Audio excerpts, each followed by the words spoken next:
This conference will now be recorded. So hello everyone and welcome, and thank you for tuning in to the 7th webinar of the Ontario Invasive Plant Council's Winter Webinar Series. My name is Vicky and I'm the coordinator of the OIPC, and I'll be hosting today's webinar from Peterborough. Just some quick housekeeping notes before we begin. All of the attendees have been placed on mute to eliminate extra background noise.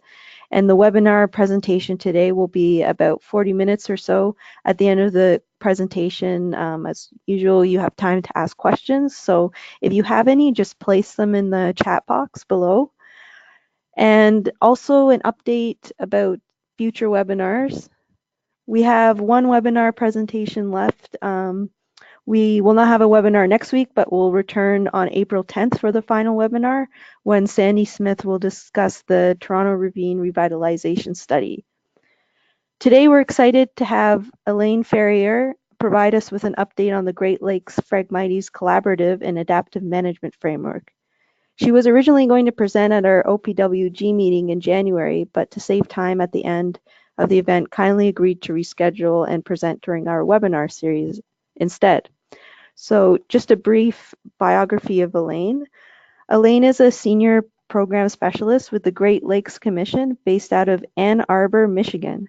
She previously spent 5 years with the Ontario Ministry of Natural Resources and Forestry, working on research and policy development related to land use planning, beach ecology, and invasive species. And prior to that, in the Eastern Caribbean, working on multinational fisheries and management.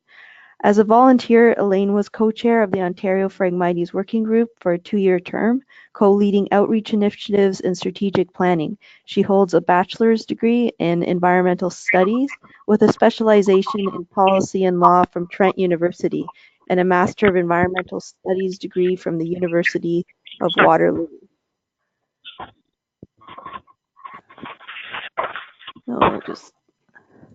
So welcome, Elaine. Can you hear me? Hey, Vicky. Yeah, thank you so much for the introduction. I'm just waiting to share my screen here. Yeah, I'll just make you the presenter. There we go. All right, here we go. Fantastic. Let me just make sure you're seeing, yes, the presentation. Yeah, fantastic. Great. Okay, thank you so much, Vicky, and thank you to the Ontario Invasive Plant Council for having me. I'm here in Ann Arbor with my colleague Samantha Stanton, who is the PAMF coordinator for the Adaptive Management Program, and she's here to help answer questions on PAMF and jump in if there's any technical details that I miss or need some help on. So I'd like to, just an overview, there's a lot of folks working on these programs. There's a core team, Kurt Kowalski from the USGS Great Lakes Science Center and Erica Jensen here at the Great Lakes Commission are our project leads. Samantha and I are with the Great Lakes Commission, and Dan Engel is our coordinator on the USGS side. There's also a team on the Adaptive Management Framework, a science team, the same folks as the core team, in addition to Clint Moore with the University of Georgia, as well as Christine Dumoulin and our GIS developer, a CU fan at the GLC. I'd also like to acknowledge some other folks who've been really important in developing these programs. Heather Braun, who's now with Environment and Climate Change Canada, Karen Alexander, who's now with the Nature Conservancy of Canada, Abram De Silva, Danielle Hawk, and the entire Great Lakes Collaborative Advisory Committee, as well as the PAMF Technical Working Group. So thanks everybody for your involvement and building this program. So Samantha and I work for the Great Lakes Commission, and if you're not familiar with us, we are an interstate agency who help the Great Lakes states coordinate on Great Lakes issues. We provide facilitation and consensus building services. We help with outreach communications. And one of our core program areas at the Commission is invasive species. There's lots in the Great Lakes, unfortunately, and we help the Great Lakes states and provinces to coordinate and align efforts. And since many of you are on the call or in the webinar today are from the Ontario side, I thought I'd just share how things work on the US side for invasive species. So there is a law, the Lacey Act, which is very old, from 1900, banning trafficking of illegal wildlife. And in 2008, there were restrictions added for plants, invasive plants. Each of the states, the Great Lakes states, have their own limitations on transport or sale or purchase of invasive species, depending on the species. What do programs look on the U.S. side? There's quite a range. We have federal programs on federal lands, so including the U.S. Fish and Wildlife Service, the Forest Service. You can see there's quite a lot of land that the federal programs are managing. And also, each state has their own programs on their own state parks and forests and game areas, etc. But what's unique on the state side is these regional or local invasive species groups. So in Ontario, conservation authorities are huge players on the landscape. On the U.S. side, soil and water conservation districts provide a lot of the services about managing nutrients and soil runoff prevention, but don't do very much on invasive species in the way that conservation authorities do.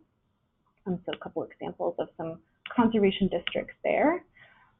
These regional invasive species management areas are really unique and I think a really powerful tool for that hands-on outreach for invasive species and services. So they're organized by county and they have lots of different names. Here's a few of the acronyms that get quite creative. The Cooperative Invasive Species Management Areas, we have CWMAs, PRISM, Partnership for Regional Invasive Species Management. The names are different across many states, but they provide a lot of the same services. So here's a map of how all those different colors indicate the different boundaries of the CISMAs. Let's see. So these organizations are, in terms of staffing, quite small. They often have 1 or 2 core staff for, over the entire year, plus seasonal work crews. They do the hands-on management work and tech teams and do a lot of outreach. And often when people call us asking about who's working on Phragmites in my area, we refer them to their local CISMA coordinator who can share resources and programs that they may be able to leverage. So as an example of what these groups do, the Lake Erie Cooperative Species Management Area, you can see there on the bottom left in red, they are working on tackling these enormous Phragmites stands in coastal wetlands, including over 7,000 acres, which is just a huge scale of management. And doing this through the partnerships with those conservation districts, the U.S. Fish and Wildlife Service, Nature Conservancy, and some local conservancies and hunting clubs as well. And in this case, the scale of their work was so large, they used a helicopter for management and a very large prescribed burn to remove the dead biomass. Another example is Huron Pines in Northeast Michigan. This is a nonprofit. They're really focused on developing community connections, and they have a cost-sharing program to help landowners to help pay for some of the management work, especially in areas that have a low population density, lots of seasonal landowners. So they do lots of outreach and involving local communities in management as well. So we all know that Phragmites is a problem, of course. It's also a regional issue, which becomes really complex across this huge landscape that we're dealing with. We know how prolific Phragmites is. We know how the crop yield pressure of seeds as well as rhizomes, and how stubborn they are and persistent. And in terms of management activities, so removing that biomass is a real challenge, cutting dead stalks. Herbicide, which is widely used in the US, there's more herbicide options that are available. There is not a limitation on applying herbicide over water or in wet areas, which is the situation in Ontario. Spading is another method to use Phragmites, and many in Ontario are starting to use this in coastal areas where herbicide is not an option.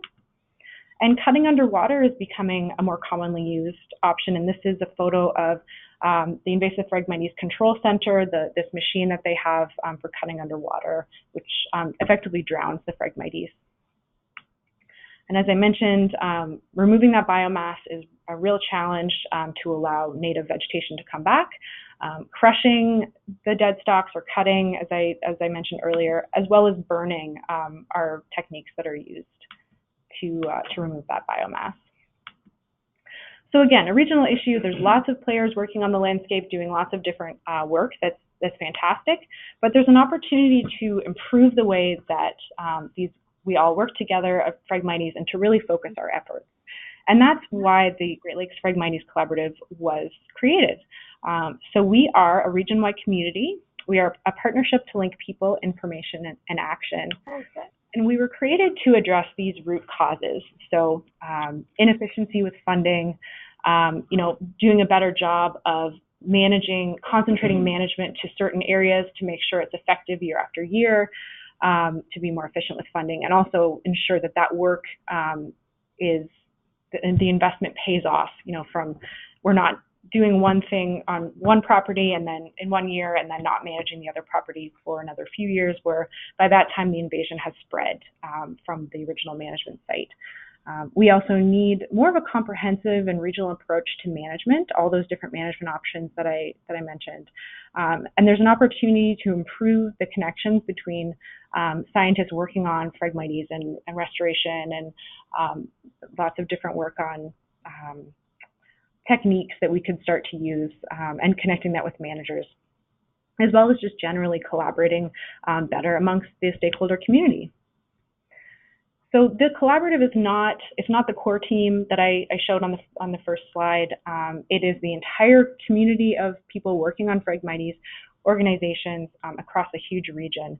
And this is a hard group. It's lots of different players, lots of organizations. How do we make this work? How do we work better together?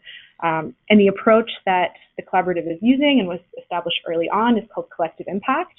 And it's a technique to try to sort of wrangle all of those different variables and actors on the landscape and to help us align efforts to be more effective collaboratively. Here are the components to collective impact. We have a neutral backbone organization, that is the Great Lakes Commission. We're building a common agenda, which is a shared path forward or a plan, mutually reinforcing activities, and that is the alignment of effort, ensuring that we're working on the same things, we're being efficient in what we do. Continuous communications, staying in touch, being able to reach across that huge group of people and across this huge region to make connections and share information. And as well as a way to measure effectiveness and progress over time. So essentially this collective impact approach provides an organizational structure, and this helps us to maximize our effectiveness. So what does this look like in practice? Well, I mentioned the core team. We provide administration. We keep the day-to-day work of the collaborative running, managing the website, those sort of administrative tasks, as well as sort of thinking about where we can go next. The advisory committee consists of representatives from state agencies, federal agencies, provincial agencies, nonprofits, some of the local invasive species management groups, providing guidance and helping with that strategic planning, vetting any concepts or next directions that we could go in.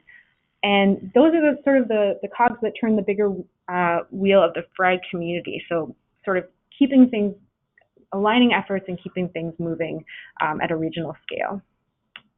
And that together is the collective impact approach. This is the mission of the Great Lakes Phragmites Collaborative, which was established early on by the advisory committee.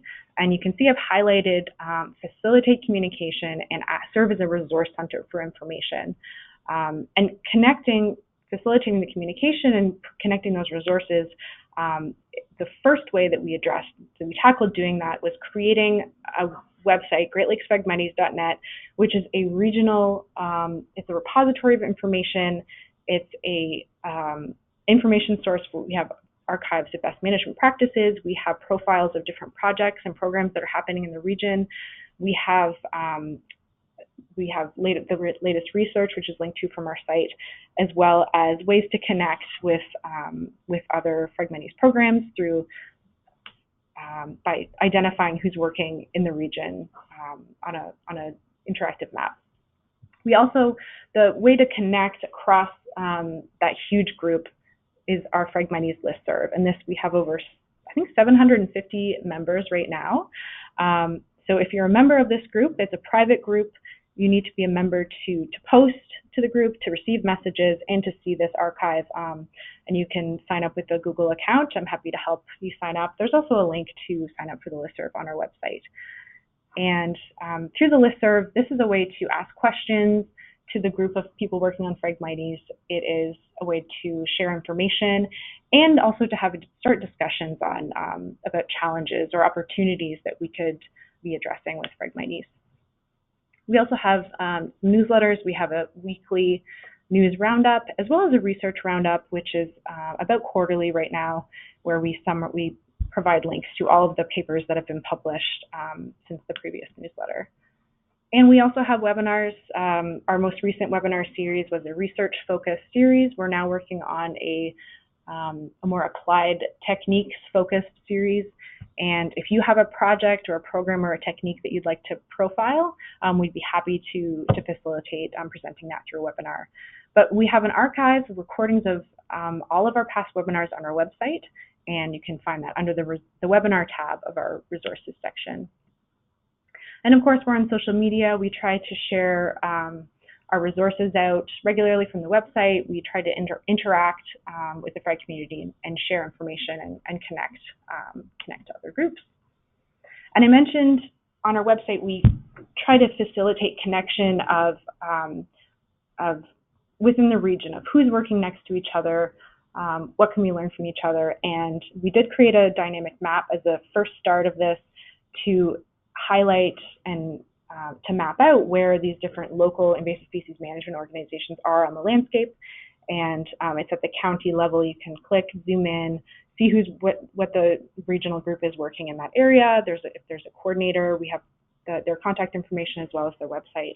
And I would really like to expand this to include Ontario. So if you have ideas for how to make that happen, I know it's a very different jurisdictional structure in terms of, these organizations don't exist yet in Ontario. I'd really be happy to work with you, or if you have any ideas on how we can do that, I'd love to bring that forward. So another way that we're tackling those root causes of needing to have a better understanding of the best management approaches that are happening across the landscape, and to really develop science-based approaches to managing Phragmites.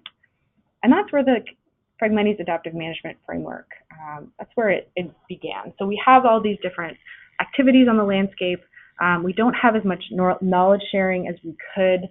And we know that some management techniques are working really well and being really effective in some areas, and others are not as effective. And we can do a better job of learning collectively from what others are doing in the same area using the same techniques nearby. So what is PAMF? It's a citizen science program. It is a project to track and learn from Phrag management approaches. There's also a monitoring protocol that's standardized, that's built into PAMF. And it's a computer model which aggregates all of this data and learns from the successes and the challenges of Phragmites management across all of participants. And it's also a web hub which provides recommendations to participants, as well as there's an opportunity to see, again, in a more of a private map setting of others enrolled in PAMF, of who's working in your area, who's also enrolled in PAMF, and how to contact them. This is this is the adaptive management approach that PAMF uses, and I'll dig into the components in the next few slides, but this is an overview. So, so individuals enroll their sites in PAMF, they conduct monitoring, conduct a monitoring approach which includes stem density, stem diameter, and density across the entire site that's enrolled. This data goes into a computer model. The model produces guidance. Then enrollees conduct their management, and then go back to monitoring the next year. And this is what it looks like for a participant. And I'll just walk through this because I think it's the best way to understand what PAMF is to see what the different what it looks like for participants. So here on the outside, the blue layer on the outside, you can enroll a management unit at any point of the year. The inner ring there is the different phases of the growing cycle. So we have the translocating cycle that happens in the fall. the dormant phase, which happens in the wintertime, and then the growing phase, which happens in the summer, late spring and into the summer. Monitoring happens in July, and then August is when the model runs and produces guidance for participants. So enrollment of sites, as I mentioned, it involves you define a boundary and establish some basic site characteristics, and you submit that into the web hub at any time of the year. Then conduct monitoring in the month of July, and we provide a set of calipers and a quadrat for participants to measure stem density, stem diameter, and then density across the site. Then the participants submit that monitoring data by the end of July, and the model runs and produces guidance. So this guidance could be to apply glyphosate in the translocating phase, to remove biomass before a flood, pre-flood clearing in the dormant phase, and then flood the site in the growing phase. Here's an example of the guidance that a participant might receive. And you can see at the top row there, optimal, that's the approach that the model interprets as the most likely, most effective to apply glyphosate in the translocating phase in the fall, clear in the winter, and then flood in the growing season. So what are the management options and that PAMF might recommend? So it is a computer model. If we included an unlimited management combinations, it would take years and years for the model to be able to learn from a huge amount of variables. So the technical working group worked with the core team early on to identify what management combinations, which you can see here, are the most likely for people to use, as well as the most likely for the model to be able to learn from. So to be a participant, you don't have to use any of these combinations, but your data is still valuable to contribute into the program, and the data will be saved and maybe used in a post hoc analysis in the future. So these are the management combinations again, and here again we have the management cycle. Again, you would receive that guidance, conduct the management, conduct the next round of monitoring in July again, and then again receive management guidance in August. And this image shows the management combinations recommended for 3 different sites, the optimal and the near optimal. And in terms of what the model is, it is, the data is entered into the model produces guidance, and it returns the guidance here, sort of a conceptual depiction of the model. Another way to illustrate it, we have the initial state. The model learns from the management actions and the monitoring that participants submit through the web hub, then produces updated guidance, which is then optimized with cost to produce recommendations of the management combinations to use. So it's a really exciting time for PAMF because the first model run happened this past summer, and I mentioned the management combinations that those 16 combinations in PAMF. Were those the most commonly used combinations? And this graph shows what people actually did who enrolled in PAMF. So it's great to see that only that green section, where the 15% of enrollees did not use the management combinations of PAMF, and the rest did. So that's a good confirmation that we will be able to learn. The model will be able to learn quickly based on what people are actually doing already. And these are management combination outcomes from that first run. So in the blue, you can see sites that improved their state from the different management actions. So on the bottom, GRR, that is glyphosate in the translocating phase, rest in the winter, rest in the summer. Rest just means do nothing. You can see that was the most effective. And this is a really small sample size just from the first run of PAMF. And you can see rest, rest, rest on the right there is slightly more improved. That 5 of the sites had improved state, and that's, it's variability at the sites and a low sample size. So as there's more sites enrolled in PAMF and more management combinations that are submitted and more monitoring reports, this graph will look very different based on what being effective on the landscape, and it will be really exciting to see what that looks like.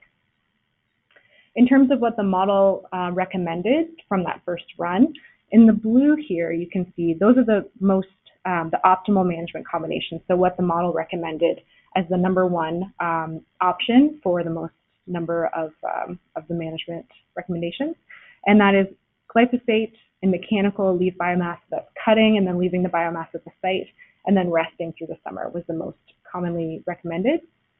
And I just wanted to note for those in Ontario who may be using spading, that spading was the second most near optimal management combination that was recommended. So it's great to see that early on the model is recommending that, and we'll be able to learn more from how effective spading is, and exciting for those who that in many areas might be the only option that you can use.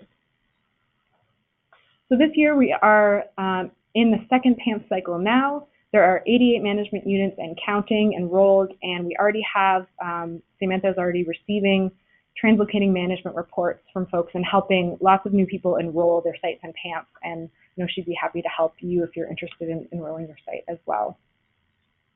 And we're looking ahead to the future of PAMF. So, as we learn what's effective, what's not effective, and we start to collectively improve our approaches to Phragmites, that is fantastic to understand the management side and what's working.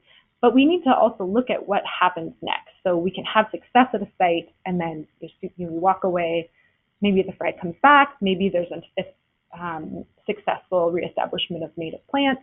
But that's that's a big variable of what we want to look at next. And for the Great Lakes Phragmites Collaborative more broadly, we're working to start to build knowledge and expertise on some specific best practices that are just starting to emerge. For example, cutting underwater is becoming available for managing coastal wetlands in Ontario. So we'd like to develop more expertise and document some best management practices to share out to the community. We're also going to be profiling techniques and case studies through some short videos to help with outreach and also share that information more accessibly. And also working in the same way as PAMF, planning ahead for restoration. So, it's great to know what works for management, but the big picture is what's next, and that is what we're looking ahead to. So the frag community exists to help you, and we're here to facilitate that. Definitely check out our website, join the listserv, and ask questions, share information, whatever you'd like. Just use that to your advantage. We'd love to profile your successes and your techniques in a webinar. You can contact us at any time at phragmites@glc.org. And this coming summer, there are some PAMF site visits and trainings that are happening across the Great Lakes area.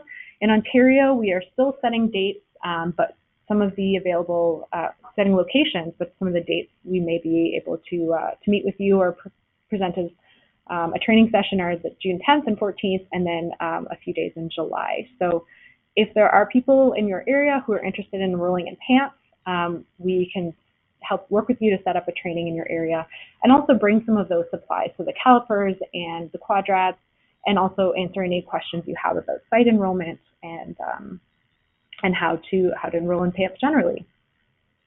Also, if you're outside of Ontario, we'll be have a few different trainings across the region as well, and we have locations set for those on specific days there.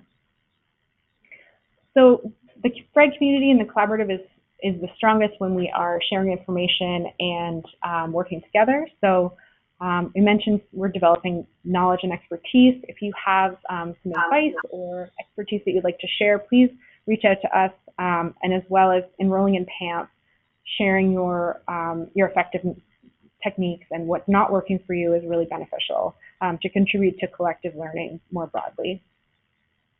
You can contact myself and Samantha. There's our email addresses there, and definitely check out our website, and we're here to help provide more information or to connect with you about how you can learn from the community and share your experience and your expertise. So that's what we have today. I'd be happy to answer any questions that anyone has, and Samantha's here as well to jump in. Great, thanks so much. That was great, Elaine. And if any of you have questions, just write them in the chat box below. While we wait for folks to get typing, is there anything you'd like to add, Samantha, about PAMF or anything that I missed in the presentation? No, Elaine, I think you did a really great job describing PAMF and the program. I will just kind of expand on what you were saying about offering some in-field assistance. I will be traveling with the rest of the PAMF team around the basin, and so this includes all of the Great Lakes states and the 2 provinces of Canada that have Great Lakes rights. And so if you're in the Great Lakes Basin or even just outside it, we'd love to engage with you. This can be in a formal way or an informal way. We can set up a training, like Elaine said, with a group where we can just come out, tell you about the program, and actually offer some in-field assistance, helping you enroll new sites into the program as well. So even if you're not quite sure you want to engage with us this year, or you're just getting started planning, reach out to me and I'd love to send you some more information on what we can offer you in terms of guidance, and then what you can do for the rest of the Phragmites community by contributing to that collective learning process. That's great, yeah. All right, great. I was wondering, in terms of, you mentioned there's variable effectiveness of treatments across sites. When it's not successful, what have you learned from that, or some things you have learned from unsuccessful attempts to remove frag? So that's something that PAMF is positioned to learn from by optimizing by sort of tracking and then optimizing what is working best, so we can see the recommendations that the model sends out to participants of the most likely effectiveness, and we'll learn over time from those who are enrolled in PAMF, complete their monitoring, submit those data. That will show us over time what techniques are not working through that data as well. So that PAMF was created to really, for a lot of different reasons, but one of the core reasons was to help us really nail down these best management practices and the combinations of different approaches. So yeah, effectiveness and also non-effectiveness, I think, will be PAMF is going to really showcase. Right. Yeah, that's really great. We have a question here. It appeared from what you showed that glyphosate might be better to use than imazapyr, or was this too preliminary to say? And if yes, ideas as to why? Yeah, that's a great question. I would say that it is definitely too early to tell, and also the use of each of the herbicides is going to depend on your long-term goals. We have a lot more people right now enrolled in the program who are using a glyphosate mixture for herbicide treatment, with less doing imazapyr. I can't speak to if that's representative. I think more people are probably using glyphosate than imazapyr, probably because the cost of glyphosate is a lot lower and its residual time in the soil is a lot less. So you're getting that regeneration of native vegetation much quicker with glyphosate. I'd say just keep an eye out with us, and hopefully we can get some more people who are using both glyphosate and imazapyr, and we can start sharing those results in the future. I know that we have more people enrolled and enrolling this year who are using imazapyr, so I'm actually excited to see what their data provides. But really, the use of each is going to depend on your limitations and your site goals in the long term. And there's a comment here that imazapyr will kill trees if they have roots in the treatment area, so have to be careful using it near them. Do you have any comments on that?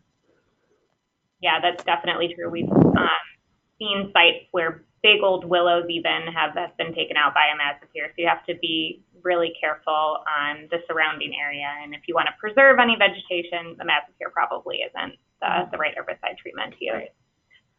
Yeah, and that's why there's some variability built into those management combinations in the model, just to give lots of variety of options for herbicides, because in some cases one absolutely is more appropriate than the other, and also the cost variable being quite significant. So we're definitely going to learn from PAMF on that, those issues as well. Right. Oh. Another question, where will you be in Southern Ontario, and are there any communities in Ontario enrolled in PAMF today? Yeah, there sure are. I just by the nature of the program, we don't share out any data, but if anyone would like to announce themselves. But yeah, we do have some communities engaged in Ontario.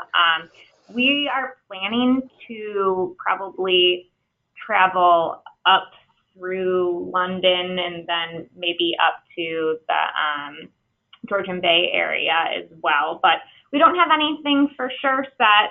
We're really willing to go wherever the need is, and Elaine's going to be traveling with me on that trip. So just reach out to us, and we're happy to stop by if you're within the basin. Oh, great.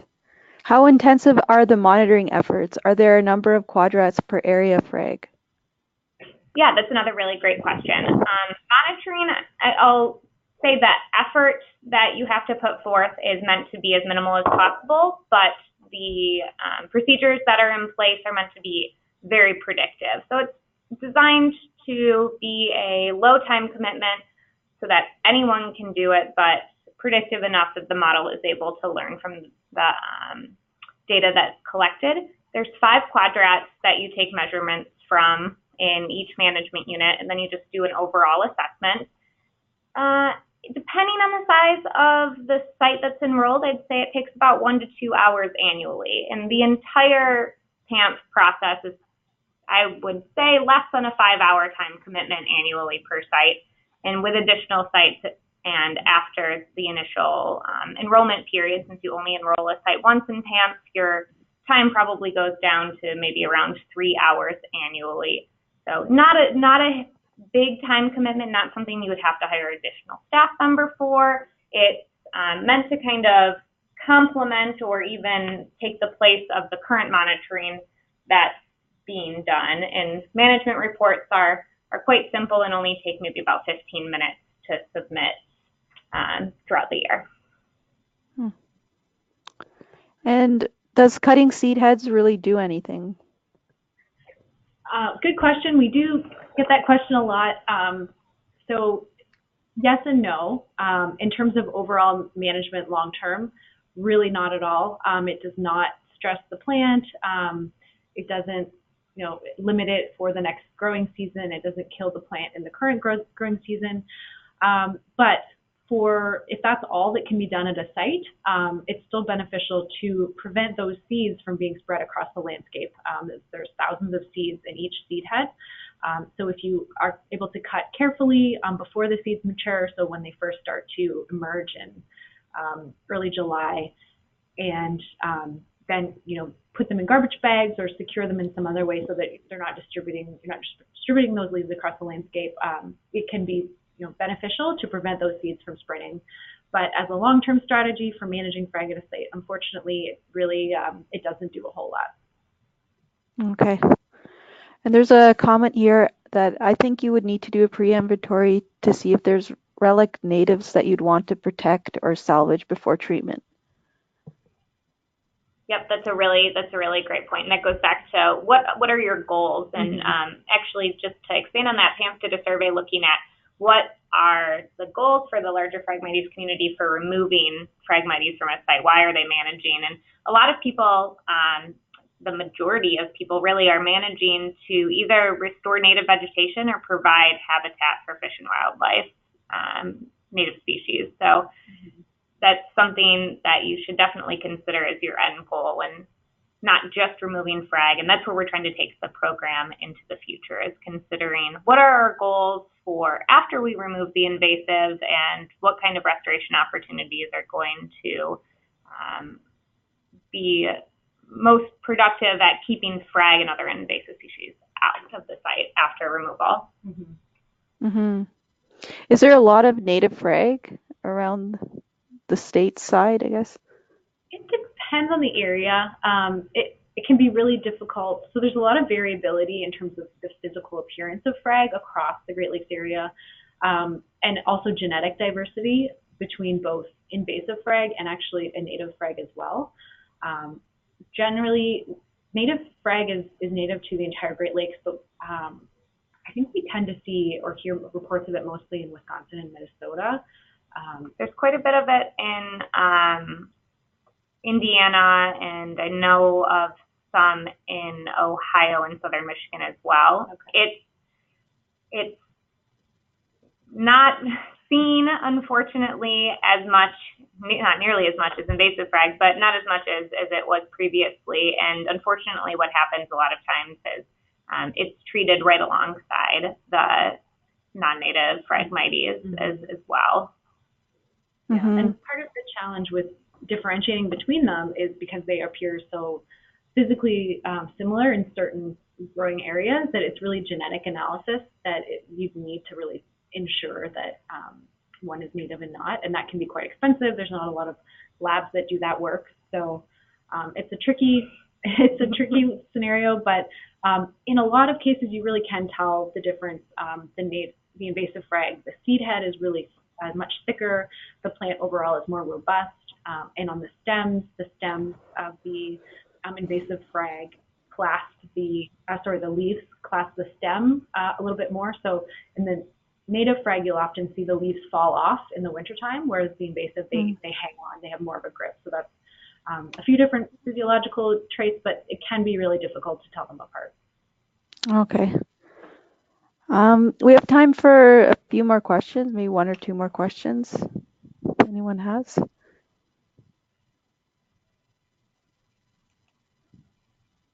And you just give a second.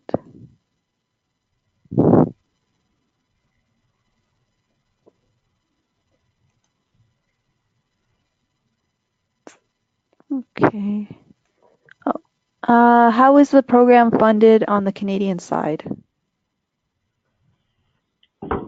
So all of our funding comes from the Great Lakes Restoration Initiative money right now, and that's federal U.S. dollars, but it's being used to protect the Great Lakes Basin as a whole. So all of our funding at this time is U.S. federal dollars from the EPA. Mm-hmm.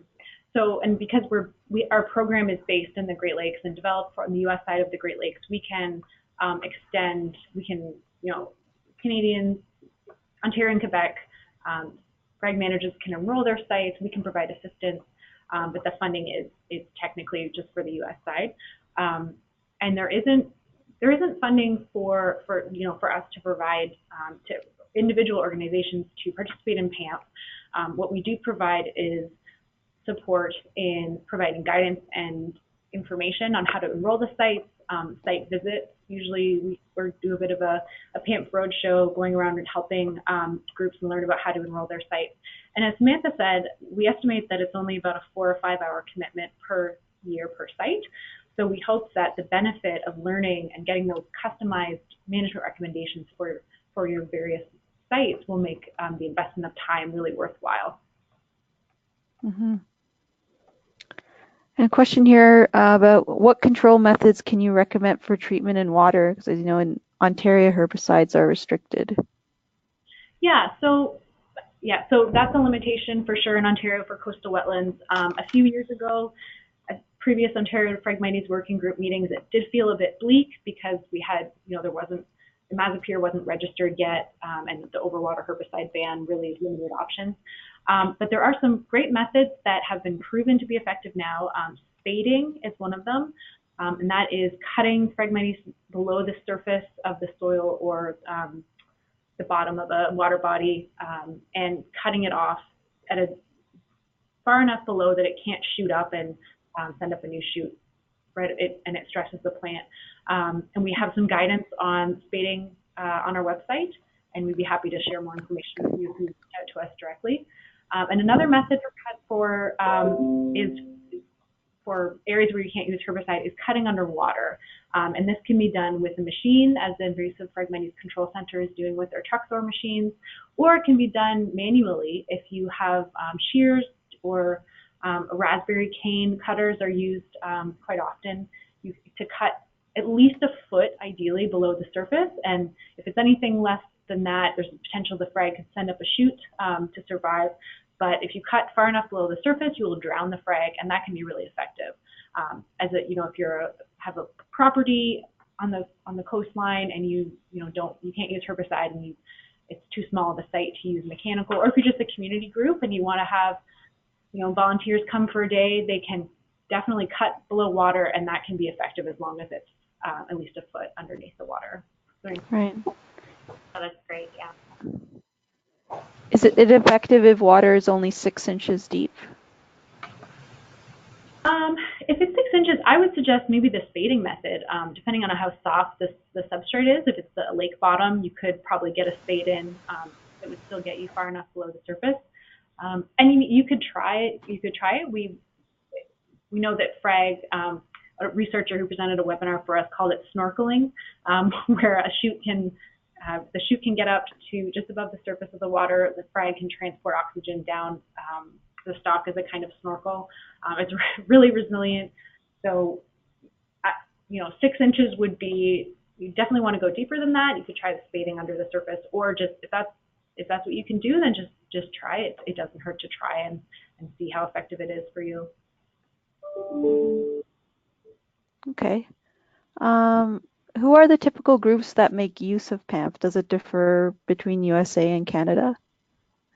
I'd say we have a really good mix of people involved in PAMF right now. So this can look like a private individual, and we do have some homeowners engaged in PAMF right now and are benefiting from that guidance. And it goes all the way up to federal agencies and sovereign nations. So everyone in between can enroll in PAMF. I'd say the majority are agencies and local conservation groups that are engaged right now, but our audience is truly anyone who is interested or currently managing Phragmites on a piece of land within the Great Lakes Basin. Mm-hmm. And it can be at any scale. So even landowners who have, I think is it an average of a half an acre? Is the average size of sites involved? Yeah, our average size is about 3 acres, but our mean site is really under an acre. Like Elaine said, a half an acre. So we have no size requirements. You can enroll just a small quarter-acre piece of your land, or you can enroll 50, 100 acres, whatever scale you're working on, or you're comfortable enrolling is great for us, and we can learn from that and provide you guidance to be helpful when making those management decisions. Absolutely. Yeah, and it's not technically, there isn't a lot of technical knowledge involved to do the monitoring protocol. It's just a few measurements, and then we can also provide support as well if you need some assistance. And a comment here that we have much more native frag in Wisconsin than we knew before we started a statewide monitoring effort. We will treat native only when intertwined with exotic. Mm-hmm. That's great. Yeah. It's really encouraging to hear. And a question, are monitoring or model results summarized for individual organizations that are enrolled in PAMF? Just thinking for reporting on our management effectiveness efforts, we often need to report our efforts or successes to secure funding. Yeah, that's a great question. So currently we're working with a couple of funding organizations and local agencies to incorporate PAMF into their funding structure. And one of that, SOGL funding, so Sustain Our Great Lakes, that if you're doing Phragmites work with SOGL money, then you're strongly encouraged to enroll in PAMF, and you can use that as part of your application process and then your reporting process as well. We're currently trying to think about how to give individualized reports to participants. Right now, you can access all of your data that you submit. So everything is available to you once you submit it, just your data, not everyone else's. But we do try to make a nice summary of the overall program, but we are currently looking at how can we provide reports that can then be submitted to funders as well. So if anyone has any suggestions on criteria that would be useful, we're really just starting that process now because we're hoping to have those available after the next model run to send out. But you can access right now all of your data and compile that on your own. And what we're seeing is that funders are really looking for to fund projects that have some sort of long-term monitoring strategy in place. And that's what PAMF is. And so including, that you're going to engage in PAMF in your application can sometimes give you a little boost to secure that funding. Great. And just 2 comments here. If you can manipulate water levels, try flooding first, then cut water, then Phragmites is dead. You can try lowering the level again. And then another one, I've seen the native near southern Georgian Bay and Lake Nipissing, but not near GTA. Historical record from 1913 was at Toronto Island, but it's long gone. Interesting. Thanks. Yeah. Comment, water depths of about 40 meters will kill about 90% and greater than 0.70 result in 100% mortality if stalks are cut at sediment. Oh yeah, and I see that's from Janice Gilbert, who is the who leads the Invasive Phragmites Control Center. Who the machine I showed that cuts underwater, that's Janice's group. And under 0.4 meters, will cutting underwater, she said, will kill 90%. So actually, deeper than we suggested. But I think if that's, you can try it however low you can go under the surface of the water. Just do what you can and see how it works for you next year. Well, this is interesting. There's a blonde form of Phragmites, a pale seed head, but it's a form of the invasive. Yeah, we do see different morphological traits. So there's some frag. Often the seed head is sort of a deep purple, but some we see is a really bright green and it never turns purple. And we do see some pale as well. Genetically, definitely there's differences, and also just morphology. It has a huge range. So there's lots of different variations in frag. Okay, and we'll just wrap up with this last question. Any difference in success between regular glyphosate and glyphosate plus? I think we're probably too early to make any sort of calls about that. But for those of you who don't know on the line what glyphosate plus is just a mixture of glyphosate and imazapyr. And so you're using less of each, and the thought is that the two work differently, and so you're getting different sort of kills on that site. We do have quite a few partners who are using glyphosate plus mixtures, and so we're pretty certain that we'll get some new information, if not this cycle, the next funding cycle, because I think we're getting a lot of data points in that. So stay tuned, and we'll be sharing those results out after probably sometime in August of each year. Great.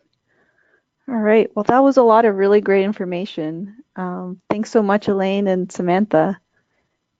Yeah, thank you. Thanks so much for hosting us, Vicki, and thanks to the Ontario Invasive Plant Council. The webinar series is fantastic, so we're really happy to be a part of it. Great. Thanks so much. And just a quick note before we end, all of the previous webinar recordings and slides are going to be posted on the website shortly. So just be sure to check out our website in the next week or so to access some of the previous recordings, and we'll have our final one on Wednesday, April 10th. So thank you again, everyone, for joining, and hope to see you again. Thanks so much. Thanks. Take care. Bye. Bye.